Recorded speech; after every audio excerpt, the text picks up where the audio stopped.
Good Tuesday, everyone. Welcome to the Volquest.com podcast brought to you by Blue Water Climate Control. Getting cranked back up with a couple of podcasts a week as college football has returned and high school football is in full gear. Recruiting starting to crank back up. Lots of stuff going on, plenty to talk about, and we'll jump into it here. Again, thanks to our good friends at Blue Water Climate Control for their continued support of the site. For more information on them, go to bluewaterclimatecontrol.com and check them out, or you can follow them on Twitter at H2O_climate. I'm Brent Hubbs with Rob Lewis and Austin Price. And let's start a little bit with recruiting here, guys. Obviously, Tennessee gets a commitment on Monday from Jamarian Gooch.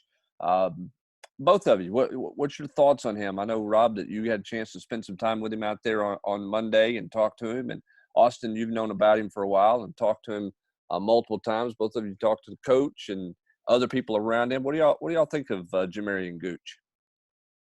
Rob? Just first thing that jumps out at me, Hubbard, is that you can't coach 6'7", 350. And, you see him, I watched some of his huddle film today, and to be that big, he does have light feet. But also when you see him, in his upper body, and, he doesn't look like an SEC tackle yet, despite being a massive human being.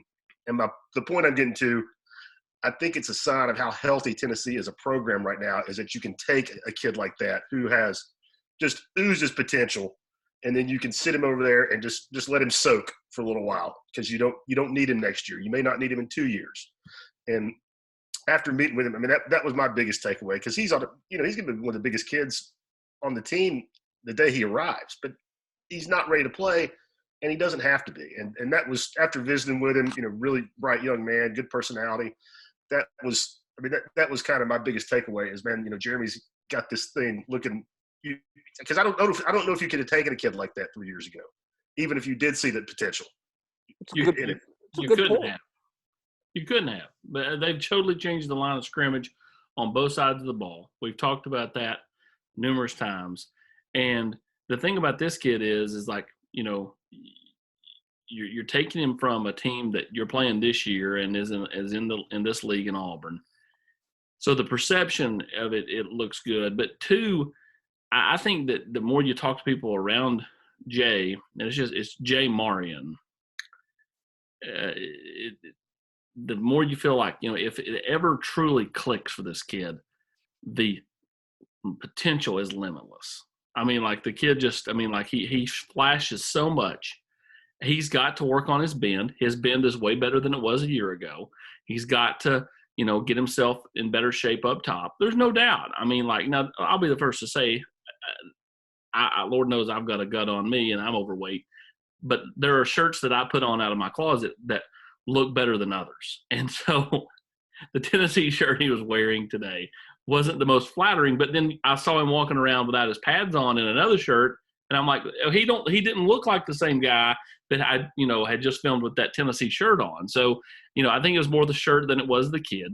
But I do think that in a lot of ways, Tennessee feels like, hey, they're getting a kid that, they don't have to throw in right away, as Rob said, and can bring along. And if things click, watch out. Also, let me ask you this. Where do you think he is in terms of understanding the game? How would you compare him to a guy like Chris Okporogane? And again, part of, Chris has not been in a situation where he's had to play yet at Tennessee. Plus, he's been set back by injuries. But in terms of where they came out at high school, pretty similar in terms of kind of understanding of the game and the rawness there, or do you think there's a big difference between the two?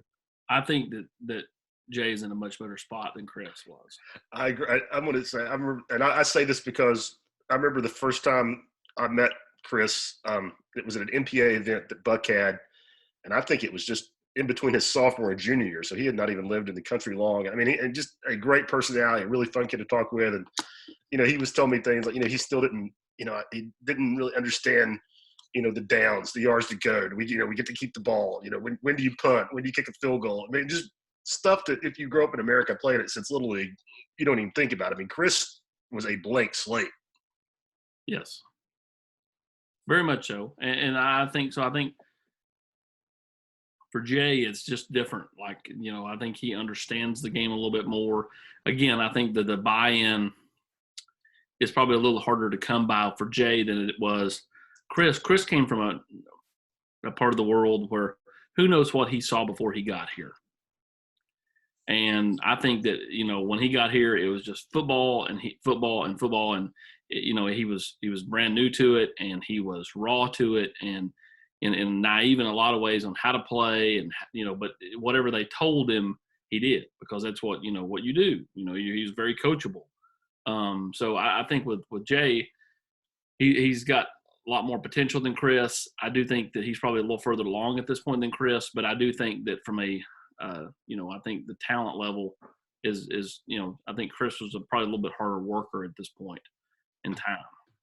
All right, let's talk about O-line recruiting overall, because this question's obviously, permeating out there with the numbers and everything else. Austin, my belief is Tennessee's just going to keep going on offensive line recruiting, and that's with William Parker out there, and that's with Mims out there, and that's with Rod Orr out there. Don't you think they're just going to keep going? Yes, I do. I think Tennessee would take Orr, Parker, and Mims. Now, you're going to say, how do the numbers work out? Say it ain't. Well, numbers always work themselves out. You guys are a bunch of smart guys. You just kind of connect dots. At the end of the day, Tennessee's, all about adding big bodies, but they're adding quality bodies. They love William Parker's game. They love Rod Orr's game. And they've loved those games, whether they're getting Amarius Mims or they don't get Amarius Mims, they like those kids. So Mims to me is more the cherry on top than he is anything right now. So, I think for the offensive line, they're just going to continue to take guys. All right, let me ask this, because not specific, and we're not going to run down everybody on the board or anything like that. I want to ask a little bit of a bigger picture recruiting question here. We saw this on a lot on Twitter on Monday night. We saw even Lane Kiffin tweet out the picture of a guy with a big basketball shoe for a phone. Everybody and a lot of recruits were talking about midnight and phone calls starting to happen. How big of a deal is it to be the first school to talk to a kid when that moment arrives every year, September 1, when you can talk to the next year's class? How big of a deal is that? Well, what you're really doing, you're contacting them by a direct message. You cannot call them. Right. Yet. So this is basically they're just going to send out 1 billion edits, and, that's how this will work. You'll see all these edits flood the Twitter sphere, and you've seen it already, whether it was them posting it last night at midnight or whether they were trickling out this morning. Some kids were already asleep, so then they wake up and they look in their inbox and they've got 34 different edits from anywhere from Idaho to Alabama. So so it's the official start to recruiting, I guess. In some ways, it's the official start of the real process. And I tell you, it's a long night. I was going to say it's a long night for the GAs and the support staff, because Nick Saban is sitting in his office at 12:30, attaching gifts and edits to some DM he's sitting on Twitter. But how big of a deal is it? I mean, look, because you got to get everybody's pushing the creativity button, and you got to be, for your priority guys, you got to have an idea of what you think is going to push their button the right way and that type of thing. Is it a big deal, or is it an overblown deal? Does it leave any kind of real lasting impression, I guess is what I'm asking. I think it's overblown, but I think that, you set the tone. You set the tone with how quick you're to send them edits, how creative you are. I think your higher end guys are going to probably get a little more personalized edit than, guys that, a school likes, but, they're not head over heels for. You will get more just kind of your standard edit. So, I think a lot of it depends on each individual school, but I think kids do keep up and they do pay attention to, who sent who what.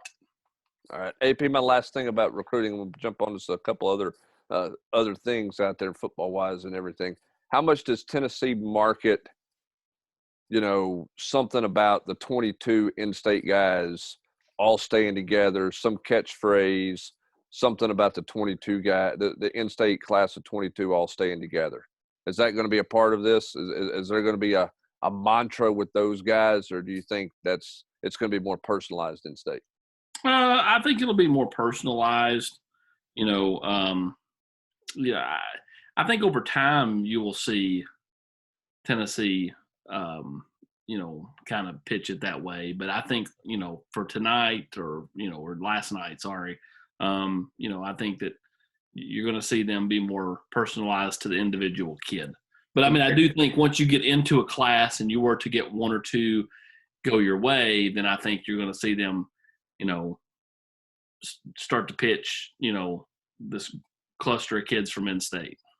I was just going to add, and I'm not trying to be doom and gloom because every program's dealing with it, but this year more than ever, what Tennessee has in state, to have the shutdown like we had back in the spring where you couldn't get 12 or 15 of those kids here for the spring game, couldn't get, a dozen of them back over the course of a week for camp so they could start to, get to know each other a little bit better, see, kind of get a feel for what exactly it would mean to play with these guys. I think that's to Tennessee's disadvantage. And again, every program's dealing with it, but every program does not have an in-state class like Tennessee does this year when it's not the norm.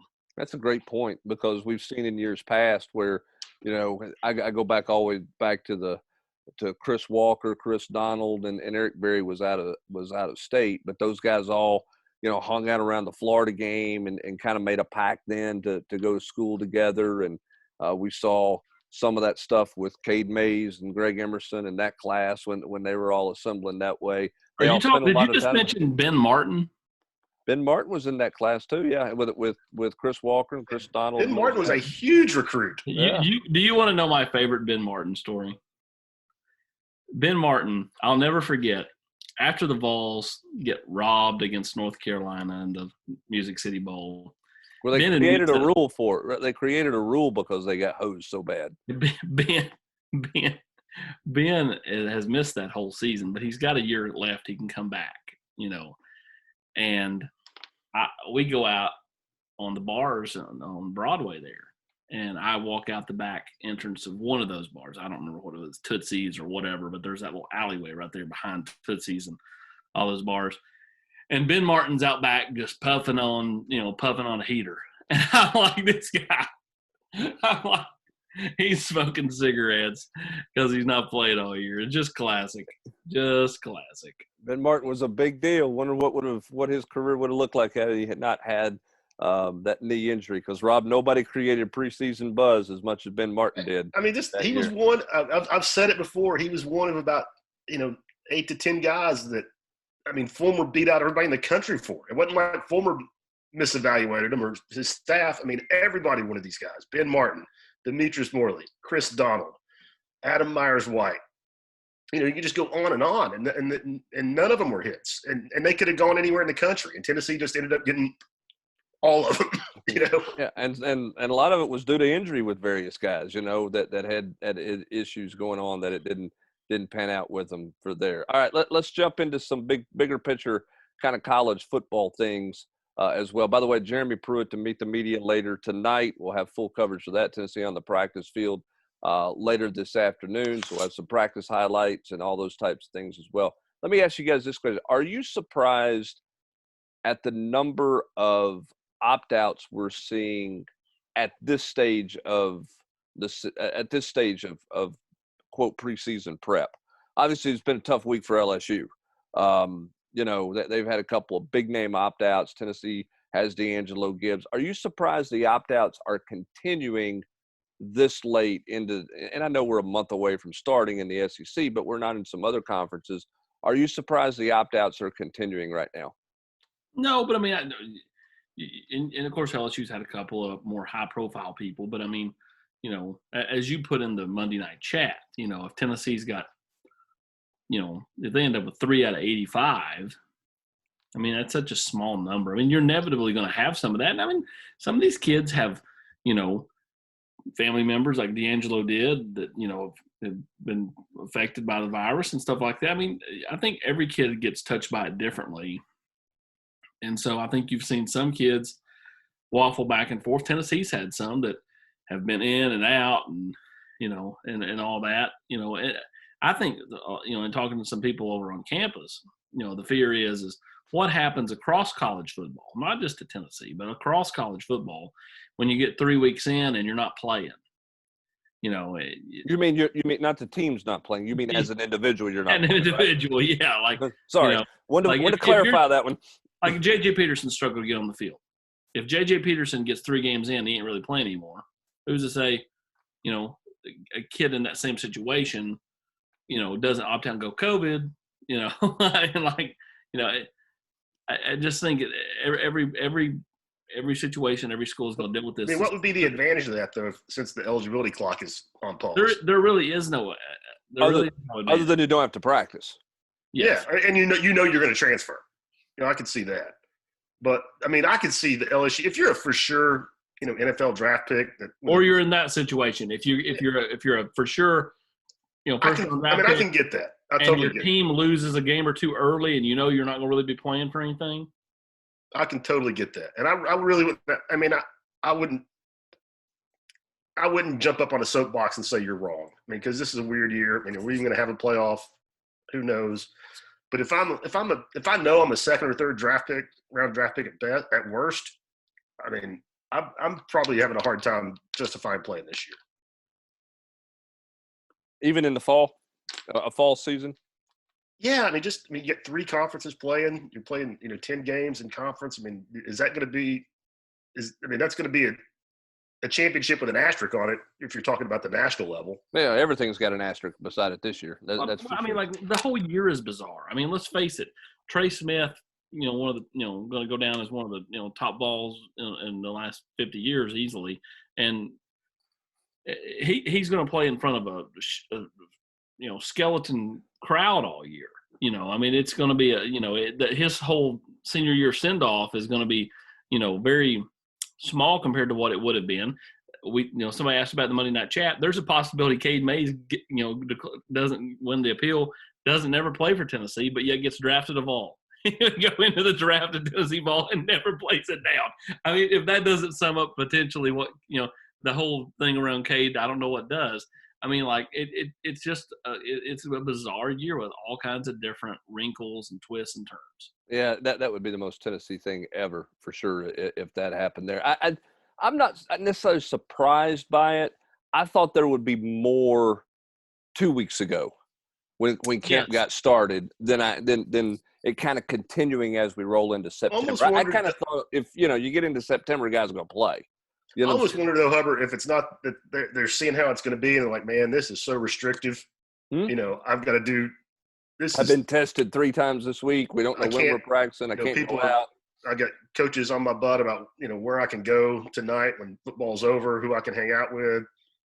This isn't what I signed up for, and I'm going to get drafted in April. So. Yeah, that's a good point, and maybe that's the case now that students are back on campuses around the country. It is different in terms of kind of the messaging you're probably hearing from coaches compared to what you were hearing back in June and July. I want to circle back to recruiting on a big picture deal that I had written down to ask both of you guys about.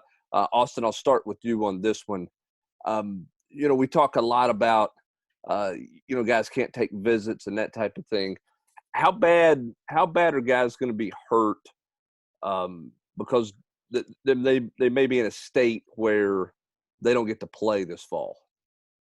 Is that really going to start to come to roost? Because, the whole narrative about recruiting has been, well, they can't take visits. Well, now reality is setting in some states. You can't show yourself. How big of a deal is that going to end up ultimately being? And numbers crunches particularly. I think, back in the spring, we talked about all the people that were kind of reserving their spot because you didn't know what the future held. And I think those people are smart. They're looking pretty smart now. They're looking pretty smart now, especially if you're one of those kids that played in, that you lived in North Carolina or Virginia or one of those other states that aren't playing this fall. It's hard not to think that it doesn't hurt guys that don't have senior years. To put it this way, there's a Lusk kid and because we can keep it in the state of Tennessee because Metro's not playing, or to this point they're looking like they're not going to play. But there's the Lusk kid. I can't think of his first name. Starts with a Q. At Cane Ridge, and Tennessee offered a couple years ago. Kentucky offered. Arkansas offered. He blew his ACL as a junior, so he didn't really play his junior year. Now Metro's not going to play as of now for 2020. this kid, he's the perfect example of a kid that just falls through the cracks. Yeah, because he needed know, tape. He needed tape. He needed an eval. You know, because those offers he got as a sophomore really ain't going to be worth anything now. But I mean, like, again, like there are instances like that across the country of kids that needed it. There are kids in this next class that, you know, in the 2022 class that, you know, not having a you know, junior year, you know, is a detriment to them, plus not having had camps this past off season. So yeah, I think that it's a big deal, a huge deal across, but I think the state of North Carolina specifically. Yeah, I just, you know, I look at that and I was thinking about it some of the last couple of days. And, you know, if you're sitting there, if you're a coach and you've got, you know, I like this kid, but I haven't been able to see him in a year, you know, play. And then there's another kid that's kind of maybe popped up a little bit. Yeah, we really like him. You know, I think Colby Smith needed that year. I think he needed another year on film. I really do. Well, you know, he's a guy that we all mentioned when he committed that had he been at camps, he'd have had a bunch more offers, you know, and he didn't get to go to those camps to show himself there. And now he doesn't get him a chance to show himself this fall. I'm with you. I mean, I think that would, you know, I think that probably did hurt him. And I think it, you know, it's going to be interesting to see, you know, how everything, you know, plays out with all of that moving forward. But yeah, I think there's some guys like that, even in Tennessee's class, that probably would benefit greatly by having a senior year. That's probably not going to get to have, you know, that's not going to get to have a senior year through various, you know, states that they're playing in. So I think head coaches and college coaches have a real challenge there to how do you manage your evaluations and what you can evaluate. So what do you know, how do you go about finding things out about those kids and continue that process? All right, let me jump back into college football here and get back out of the recruiting stuff real quick. We've seen this week. I don't think any of us believe that the Big Ten is going to play football in November, you know. But if you are the Big Ten, what are you doing right now, Rob? What do you do? I mean, look, it's no guarantee the SEC is going to play. Now, I think we're all of the belief that they're going to get to week 1 and they're going to play a football game. Will it last? All those things, who knows? But I think all of us believe they're going to find some way to get to week 1 worth of games. And we're going to see Power 5 conference play football in the next couple of weeks. So if you're the Big Ten, you got people out there writing about, you know, they're going to try to play around Thanksgiving and all this other stuff. And then you see the report out that the court ruling, you know, said that it was a 10-3 vote on not to play by the presidents. I mean, what in the world? I mean, they're like out in the Bermuda Triangle right now. I mean, my feeling. I mean, the commissioner of the Big Ten, I think he got absolved of, you know, a lot of flack today when that became public that they voted 11-3 against. I mean, what's he supposed to do at that point in time? I mean, I hire a big ticket New York City PR firm and write him a check. That's what I do if I'm the Big Ten. Because I mean, I don't think there is any wrong. I don't think there's a right answer. I mean, I don't think there's a way you come out of this. And if the other 3 Power 5s play and don't have a disaster. Yeah, you're going to have a big old pile of ugliness on your hands. I mean, I just don't think. How do you justify taking away? I mean, you're going to start your season right before finals start, but yet you want to hang your hat on how important academics are to you compared to all these other, you know, cutthroat conferences. I mean, that doesn't hold water right there. I know. I think it's going to be a fascinating sidebar story to this fall. I mean, the focus is going to be, does everybody get on the field? And I mean, look, we got Notre Dame out there, which I thought they might be a team that if you looked at one school that might get cold feet, it might be them, but they've already, you know, they're announcing their ticket plans. They don't seem to have any cold feet at this point in time.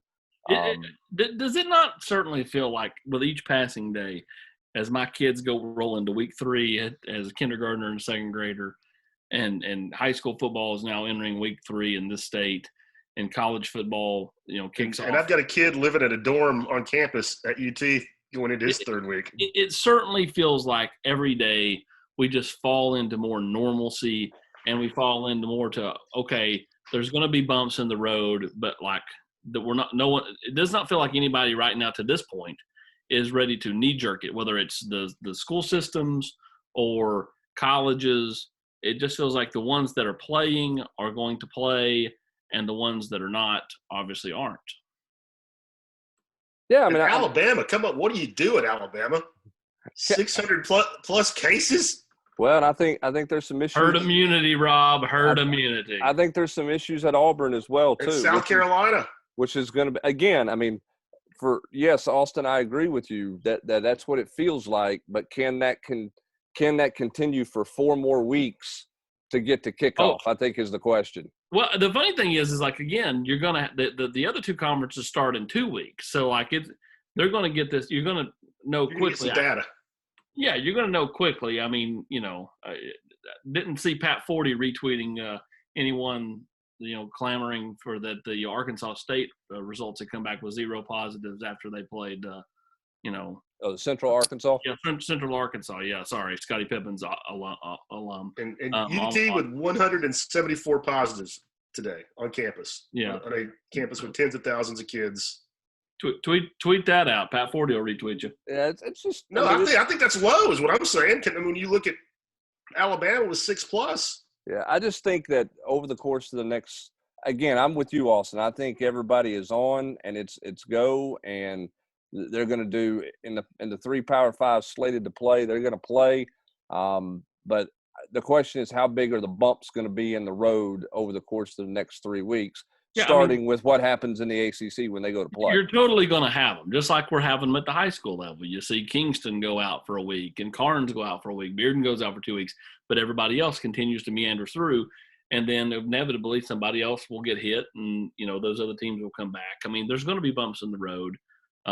Anybody that doesn't think there are going to be, I think is kidding themselves. But at the same time, and I applaud. Look at Major League Baseball. I mean, I looked up to, I'm not an avid watcher, but I did click on the standings today to see where the Braves are because I did like them growing up, and I look up and I see that they're playing a 60-game schedule. I mean, they're halfway through or a little more than halfway through. Even the Marlins have played enough doubleheaders to catch up. In close proximity to the other teams as far as total number of games played. So, credit to Major League Baseball for pushing through, even though they had a couple of bumps in the road. I think you'll see that across college football as well. Well, and you're going to get some NFL data as well before the SEC starts playing.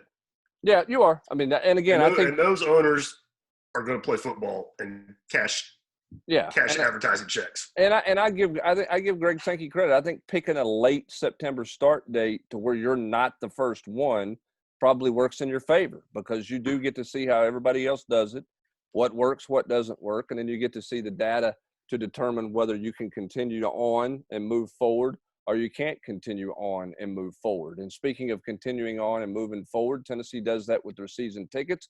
We'll see how that goes over the course of the next few weeks. I think there's a lot of ADs around the country probably surprised at some of the people that are opting out of season tickets in terms of the number of percentages out there.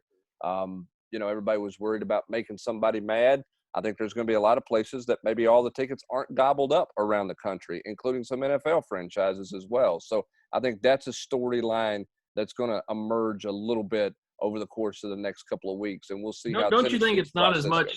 Don't you think it's not as much a fear of the virus as much as it is just not getting to handpick what games you go to and kind of having stuff selected? I don't want to be sitting. I don't want it to feel like it's the orange and white game when Tennessee's playing Alabama. Yeah, and I think you're right. And I think a lot of it is, hey, do I want to donate all that money this year to go over there and not have any kind of real game day experience? There's not going to be a band.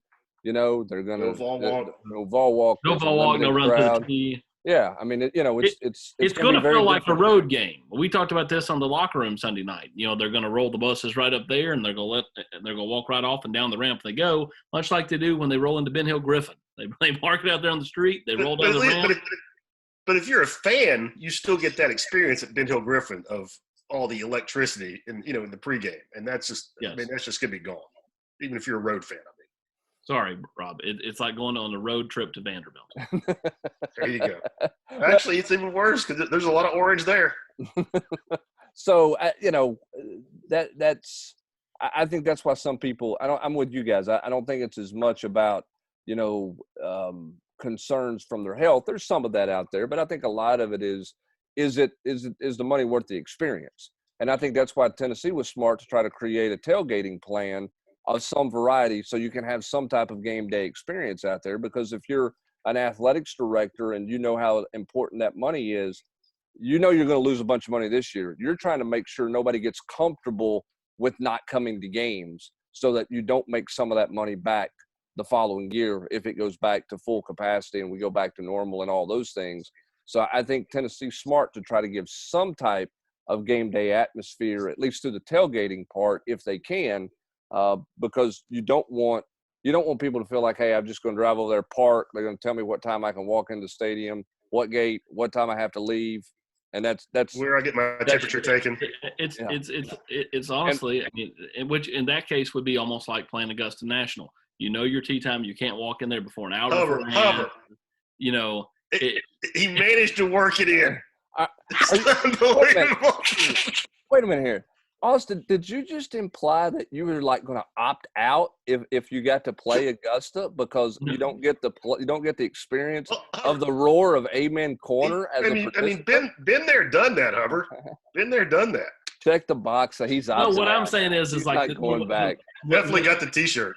When I got drawn to play it in 2014. Oh yes, we know. We've seen the pictures. I could not. My tee time. I've seen the video. Noon. My tee time was noon. I could not show up to the gate to go down Magnolia Lane until 11 a.m. Like I couldn't roll in there and hang out and hit balls and chip and putt and hang out some more for hours on end. I couldn't go in until 11 a.m. So much like what you're saying is nobody wants the situation for the atmosphere to be like that, to where you drive in, you park, you sit in your car for 20 minutes, then you're allowed to get out and walk straight into the stadium where you clap 4 times, watch a football game, and then immediately you have to tune to the Vol Network, and like every 10 minutes, Bob Kessling breaks in to say, "Group A, you may now enter the stadium." Now taking boarding passes for Group A. Yeah, all right. Hey, let me tell you about our friends at Blue Water Climate Control. Remember, they've got a couple special deals going for you right now. It's a great opportunity. If you need any repair, they're committed to doing the repair the right way the first time. All their repairs come with a 1-year guarantee. And, of course, they're offering that $79.99 tune-up. And if your air conditioning needs any kind of maintenance after that tune-up, they'll give you a discount on any repair work that needs to take place there. So for more information about Blue Water Climate Control, the tune-up plan that they have for you, as well as their financing, major repair, minor repair, if you have any of your air conditioning needs this summer, they're who you need to check out. That's Blue Water Climate Control. Give them a call at 865-299-2290 to book an appointment or to find out more. Check them out at bluewaterclimatecontrol.com. For Austin Price and Rob Lewis, I'm Brent Hubbs. Thanks for joining us. Have a great Tuesday, everybody. CAP, we're out.